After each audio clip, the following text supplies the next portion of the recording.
voice of the Chiefs. There he is. There's 15. Kansas City, let me hear you one time. I promise you next year we'll be at home and we're going for that three-piece, so don't forget it.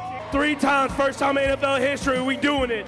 Love y'all. Good afternoon. We're coming on the air with breaking news. There has been a shooting at the parade celebrating the Super Bowl championship Kansas City Chiefs. There you see people scrambling to get to safety. 1 person is dead, and we now know at least 8 children are among the 22 shot. So I wasn't going to make a video on this, but I do have some thoughts on this that I just really need to share. So for anybody who's not familiar, the Kansas City Chiefs today had their Super Bowl parade. The Super Bowl parade is a tradition that's been going on for years and years and years and years. And anytime a team wins a Super Bowl, they go back to their home city and they celebrate. They do this massive parade, massive gathering of people. It's awesome. Everybody celebrates as a city together.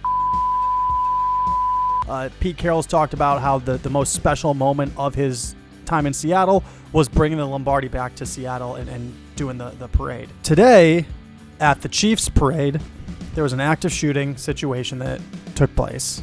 According to CNN, 1 person dead, more than 20 wounded in shooting following Super Bowl parade. 29 people have been treated in the Kansas City shooting, including 19 for gunshot injuries. Children's Mercy Hospital received 12 patients from the incident. 11 of those are children between the ages of 6 and 15. 9 have gunshot wounds. 9 children with gunshot wounds from this incident. I'm angry about this situation. I'm angry that kids are involved. That's number 1. That's the most angering part about this whole fucking thing. I'm angry that some asshole can ruin a beautiful moment for an entire city and an entire country, an entire planet, really. God bless the Kansas City fans that tackled the shooter. God bless you guys. My thoughts and prayers go out to every single person who was there, every single person who's affected by what happened there, and my heart breaks for everybody who lost someone, today, and everyone who's hoping, that they're. I mean, some are still being treated for gunshot wounds, and my take on this is, so what's next? So do we just not do Super Bowl parades anymore? This is what fucking assholes like this do. Now, next year, is anyone feeling safe going to a Super Bowl parade? And let's go one step beyond that. Do we feel safe going to sporting events anymore?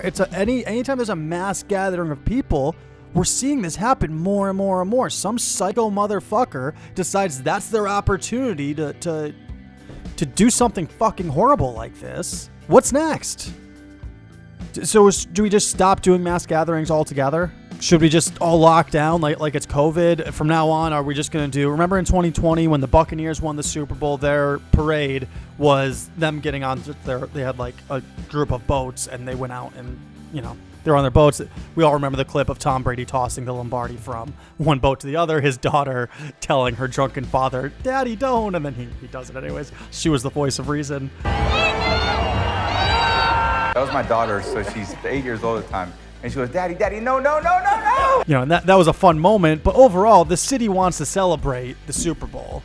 What's next? Are we just done doing that because some asshole is going to come out and do something dangerous like this? And by the way, I don't know that that's the wrong answer. I don't want to, if I'm a team, I don't want to risk my fans being exposed to dangerous stuff like this. But I don't like that either because we're supposed to just stop living because of one fucking asshole this time and a different fucking asshole this other time and a different active shooter event and this asshole from that active shooter event and that asshole from that active shooter event.